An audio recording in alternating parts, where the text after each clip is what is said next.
নমস্কার বন্ধুরা, Priyanka's bright story চ্যানেলের আরেকটি দারুণ স্বাদের রেসিপিতে সকলকে স্বাগত জানাই। আশা করছি আপনারা সকলেই খুব ভালো আছেন, সুস্থ আছেন। আমার আজকের রেসিপি হলো পাকা আমের ভাপা দই বা ম্যাঙ্গো সুইট হার্ট।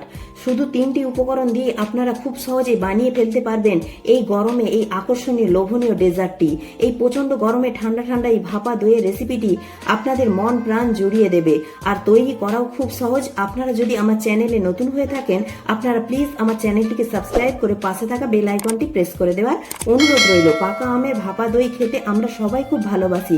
পাকা আমের ভাপা দই বানানোর জন্য প্রথমে একটা মিক্সিং বোলের ওপরে একটি ছাঁকনি রেখে তার ওপরে একটা পাতলা পরিষ্কার কাপড়ের টুকরের ওপর 2 কাপ দই দেব। অর্থাৎ এখানে 500 গ্রাম দই আছে।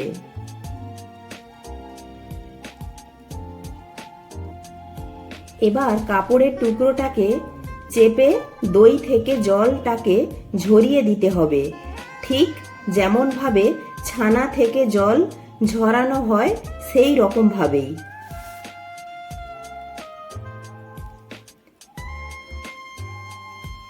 এবার একটা ভারী পাত্র ওপরে চাপিয়ে রাখতে হবে 20 মিনিটের জন্য, যাতে টক দইয়ে থেকে এক্সট্রা যে জল আছে তা ঝরে যাবে আর টক দইয়ের টক ভাবটা অনেকটা কমে যাবে। এবার পাকা আমের ভাপা দই বানানোর জন্য এখানে একটা পাকা আম নিয়েছি। এবার পাকা আমটাকে ছাড়িয়ে টুকরো টুকরো করে কেটে নিয়েছি। এবার একটি মিক্সিং বোলের মধ্যে দিয়ে দিচ্ছি।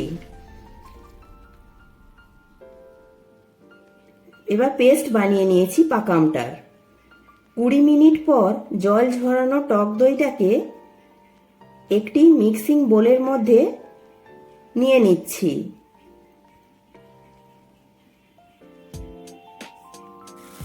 এবার একটি হ্যান্ড উইক্স দিয়ে ভালো করে 2 থেকে 3 মিনিট ফেটিয়ে ফেটিয়ে ফ্লাফি ক্রিমি টেক্সচার করে নিচ্ছি।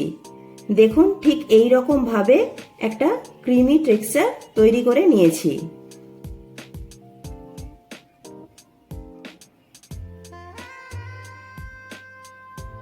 এবার এর মধ্যে দিয়ে দিচ্ছি 1 কাপ কনডেন্স মিল্ক। মিষ্টিটা আপনারা যেমন পছন্দ করেন সেই অনুযায়ী কনডেন্স মিল্কটা কমিয়ে বা বাড়িয়ে দিতে পারেন। এবার একটা পাকা আমের পুরো পিউরিটাই অ্যাড করে দিলাম।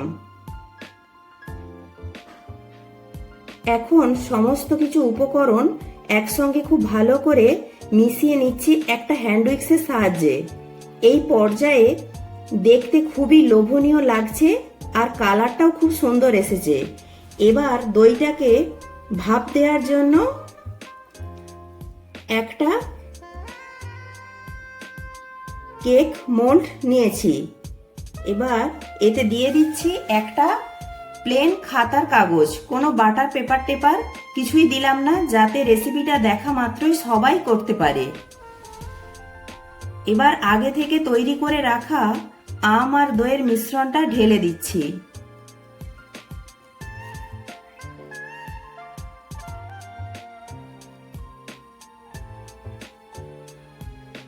এবার ওপরের দিকটা একটা হাতা দিয়ে একটু প্লেন করে একটু ট্যাপ ট্যাপ করে দিচ্ছি, যাতে করে ভেতরে কোনো বাতাস থাকলে তা বেরিয়ে যাবে আর ওপরটা একটু প্লেন হয়ে যাবে।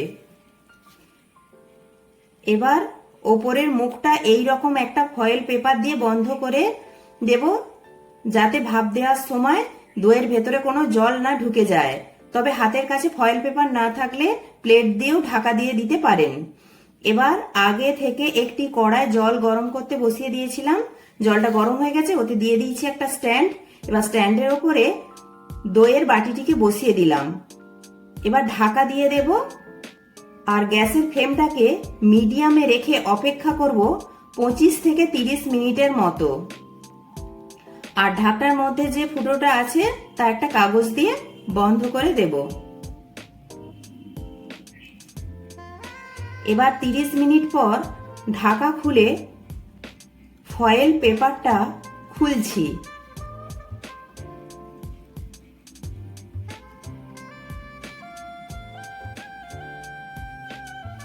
এবার একটা কাঠি দিয়ে চেক করে নিচ্ছি।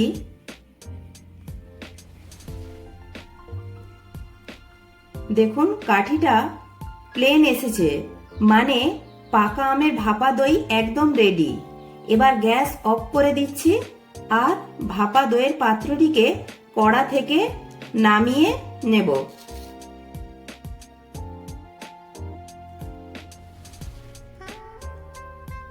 দইটা রুম টেম্পারেচারে চলে এলে ফ্রিজে রাখবো 3 থেকে 4 ঘন্টার জন্য। দেখুন 4 ঘন্টা পর ফ্রিজ থেকে ভাপা দইয়ের পাত্রটি বের করে নিয়েছি। দেখুন দই খুব ভালোভাবে সেট হয়ে গেছে।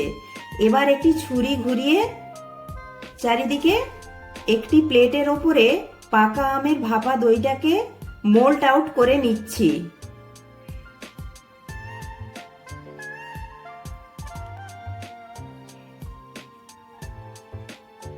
এবার কাগজটিকে তুলে নিচ্ছি। দেখুন আমি কিন্তু বাটার পেপার দিইনি, এমনি খাতার কাগজ দিয়েছিলাম, তাও দেখুন কত সুন্দরভাবে উঠে গেল।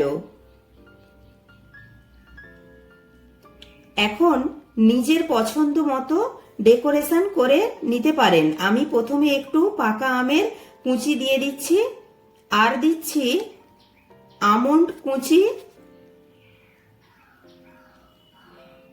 ও পেস্তা কুচি। আমি ডেকোরেশনটা শুধু দেখতে সৌন্দর্যের জন্য করলাম, আপনারা চাইলে স্কিপও করতে পারেন। এমনিতেও খেতে কিন্তু খুবই ভালো লাগবে। তো তৈরি হয়ে গেল পাকা আমের ভাপা দই। এই প্রচন্ড গরমে প্রাণ জোড়ানো ঠান্ডা ঠান্ডা ভাপা দইয়ের রেসিপিটি একবার এইভাবে পাকা আমের ভাপা দই বানিয়ে দেখুন, এতটাই টেস্টি হয় খেতে, রোজ বানাতে ইচ্ছে হবে। এখন আমি ভাপা দইটিকে কেটে দেখাচ্ছি, দেখে বোঝা যাচ্ছে কতটা সফট অ্যান্ড স্কিমি হয়েছে।